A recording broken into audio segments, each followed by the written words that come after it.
ہے۔ اچھا میاں نواز صاحب کے بارے میں ہمارا سوال جو ہے نا پہلے ذرا ڈفرنٹ ہوا کرتا تھا کہ وہ بے گناہ ہیں، کیسے ہوگا، کیا ہوگا۔ اب نواز شریف صاحب کے حق میں بڑی بڑی گواہیاں آ رہی ہیں، حامد خان سے لے کر سلمان اکرم راجہ اور وہ شہزاد اکبر سے لے کر بڑے بڑے مطلب کہ لوگ گواہیاں دے رہے ہیں۔ اگر سزائیں جیلی ثابت ہو جاتی ہیں تو کیا اس وقت کے ججوں کا بھی احتساب ہو سکتا ہے؟ کیا ان کو بھی انصاف کے کٹہرے میں لایا جا سکتا ہے سر؟ دیکھیں ان کو تو انصاف کے کٹہرے میں لایا جا سکتا ہے، اس میں تو کوئی شک نہیں ہے، لیکن اس پہ ایویڈنس ہونا چاہیے کہ وہ جو جج صاحبان ہیں وہ کچھ لوگوں کے ساتھ ملے ہوئے تھے، کیونکہ اگر جج صاحبان یہ ایویڈنس آپ نہیں لا سکتے کہ وہ ملی بھگت سے یہ کر رہے تھے سارا کچھ، تو obviously آپ ان کے خلاف پروسیڈ نہیں کر سکتے۔ لیکن اگر یہ ثابت ہو جائے کہ یہ سب ملی بھگت سے تھا، یہ مینیپولیٹو تھا، جسٹس جو ہے اس کو مینیپولیٹ کیا جا رہا تھا، اور اگر پتہ لگے کہ یہ ملوث تھے تو پھر یہ بڑے سیریس اس کے کانسیکوینسز ہو سکتے ہیں۔ بالکل ٹھیک ہے سر، اگر دیکھا جائے تو جسٹس شوکت صدیقی صاحب جو ہیں وہ بہت بڑے لیکن گواہ۔ اس ساری چیز سے زیادہ امپورٹنٹ جو چیز ہے اس وقت وہ یہ ہے کہ میاں صاحب کی جو واپسی ہے، کیونکہ مریم صاحبہ تو ایکوٹ ہو چکی ہیں، میں کئی دفعہ کہہ چکا ہوں کہ میاں صاحب کا کیس اس کیس سے بالکل ڈفرینٹ نہیں ہے، ان کو غلط انوالو کیا گیا تھا، اور اب سب لوگ جو ہیں وہ متفقہ وہی باتیں کر رہے ہیں جو میں نے بہت پہلے کر دی تھی۔ میں نے تو اس وقت یہ باتیں کرتی تھی جب یہ پناما کا فیصلہ آیا تھا۔ جی بالکل تو ٹھیک۔ اس وقت میں سمجھتا ہوں کہ ضرورت اس بات کی ہے کہ ان کو فوری طور پر پاکستان آنا چاہیے، اور جو شواہد آ چکے ہیں اس کے بعد جواب طلبی ہونی چاہیے ان لوگوں کی جنہوں نے اس قسم کی وائلیشنز کی ہیں، اور میاں صاحب کو فوراً واپس آنا چاہیے۔ اور اب اس پہ جو سوچ بچار مختلف لوگ کر رہے ہیں، یہ آپ کے پروگرام کی وساطت سے میں یہ بتانا چاہتا ہوں کہ ابھی میں نے بات کی تھی کہ صدر پاکستان تو پابند ہیں وزیر اعظم کے مشورے کے، تو اگر وزیر اعظم صاحب جو ہے ان سارے حقائق کو لکھ دیں اور سارے حقائق لکھ کے صدر پاکستان کو سمری ارسال کریں اور کہیں کہ جناب میاں صاحب جو ہیں ان کی سینٹنس فوری طور پہ سسپینڈ کی جائے تاکہ وہ پاکستان آ سکیں، اور باقی جو ان کی اپیلیں وغیرہ ہیں وہ بھی کنکلوڈ ان کو کیا جا سکے، تو اس میں تو پھر جو موجودہ صدر ہیں ان کے لیے بھی ناممکن ہو جائے گا کہ وہ اس ایڈوائس سے روگردانی کریں، کیونکہ وہ پابند ہیں اس ایڈوائس کو فالو کرنے کے پابند ہوں گے۔ بالکل ٹھیک ہے۔ کل میاں صاحب کا ایک بیان چل رہا تھا ان کے حوالے سے سوشل میڈیا پر ہر طرف کہ واپس آؤں گا، اگر جیل جانا پڑا تو جیل بھی جاؤں گا۔ مطلب میاں صاحب اگلے 10-15-20 دن میں اگر آتے ہیں تو کوئی ایسی صورتحال بن سکتی ہے کہ خدا نہ کرے ان کو دوبارہ پھر جیل جانا پڑے؟ حالانکہ آپ نے ایکسپلین کر دیا یہ چند منٹوں کا کام ہے۔ دیکھیں ان کو جیل نہیں جانا چاہیے، کیونکہ اب تو اتنے سارے فیکٹس آ چکے ہیں کہ ان فیکٹس کو دیکھتے ہوئے اس طرح کی تو نظیر ہی نہیں ملتی کہ اس قدر مینیپولیشن ہوئی ہے کہ ایک بندہ جو کہ 3 دفعہ پاکستان کا وزیر اعظم رہا ہے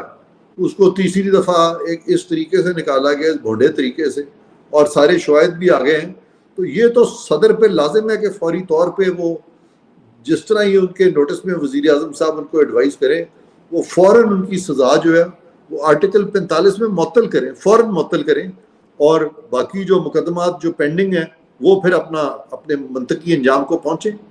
وہاں پہ اگر میاں صاحب اپنے کو موقف پیش کرنا چاہتے ہیں وہ بھی کریں، اور یہ جو ججز نے جو بھی کیا ہے، جو ججز کے سامنے جو باتیں آ رہی ہیں ساری، یہ بھی معاملے جو ہے میں سمجھتا ہوں فل کورٹ کے سامنے جانے چاہیے کہ جی یہ انہوں نے کیا کیا تھا۔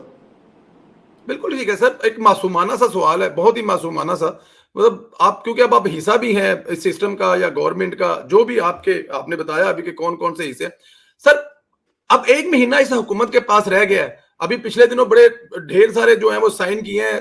جو قائم مقام صدر ہیں، تو کیا یہ حکومت کو کام نہیں کر لینا چاہیے؟ کیونکہ اگر یہ حکومت چلے جائے گی تو بعد میں تو پھر معاملات اور الجھ جائیں گے نا سر میاں صاحب والے۔ میں تو سمجھتا ہوں کہ یہ فوری کر لینا چاہیے، 1 دن میں ہو سکتا ہے یہ، 1 دن میں سارا کچھ ہو سکتا ہے یہ؟ ہاں، یہ کون سی مشکل بات ہے۔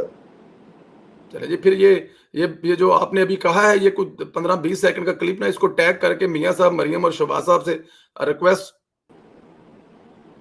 جی بالکل ٹھیک ہے۔ اچھا سر، یہ جو نااہلی کی مدت میں ترمیم کے بعد میاں صاحب کی نااہلی برقرار ہے یا ختم ہو گئی ہے؟